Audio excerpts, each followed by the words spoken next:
Hi guys, Crow here. If you don't know me, I'm a top 500 Tracer main with a top 80 peak. Today I'll be making a short guide on movement.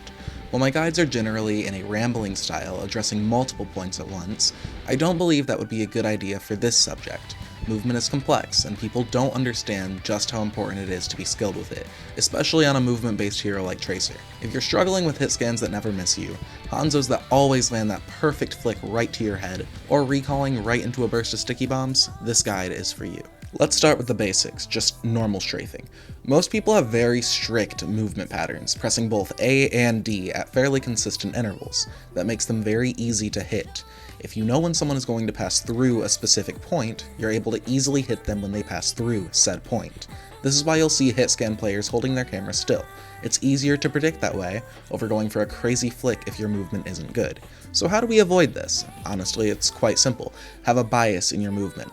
Hold down A for a longer interval than you hold down D, or vice versa. Strafing longer in one direction makes it harder to predict when you're going to switch directions. Having a biased strafe alone is enough to force most hit scans into wanting to flick to hit you. Remember, flicking is inconsistent by nature as an aiming style. You always want people to have to flick to hit you. Personally, I strafe to the beats of different songs to have wildly biased strafes that change constantly.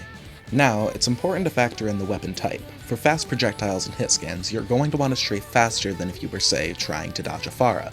Fast strafes to slow projectiles function almost the same as you just standing still. Slow projectiles are always fairly large, so if they just fire in the center of your strafe, it'll hit you. The slower the weapon, the slower the strafe. You should also be aware of enemy predictions. If you're low and near a doorway, experienced players will aim at said doorway instead of you. That's another way to predict over flick, especially with a hit scan weapon. To avoid predictions, you need to get in the other player's head. What would they expect? If I'm in a narrow corridor against a Mei, for instance, she would expect me to strafe in the center where I have a full range of movement. Knowing this, I'm going to actively strafe into the wall, just because I know she won't expect it. Let's say there's a health pack near me when I'm fighting a Hanzo. He's going to keep his crosshair between me and the health pack so he can catch me as I strafe into it. To avoid this, I'm going to fake going for the health pack for a short time, then strafe back as he fires. Then I can take the health pack during his weapon recovery time. Knowing what the enemy thinks you'll do allows you to, well, not do that. Now, let's get into blink movement.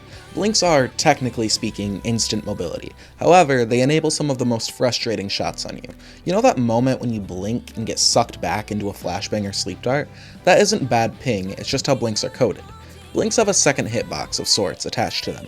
They move your hitbox from one position to another, but for a few frames, the game registers you in both locations. This makes it important to blink preemptively. I don't care how good you think your reaction times are, you blink when the Hanzo looks at you and not when he actually fires.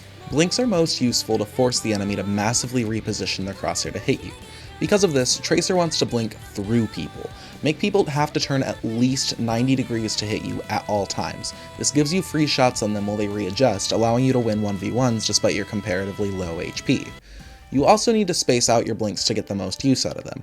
It might be fast to rapidly blink around people, but you get next to nothing out of it. It's important to develop a sense of rhythm with your movement. This depends on the person and the situation, so just play around with it and keep it in mind. A quick tip for even more unpredictable movement is to blink with your strafe.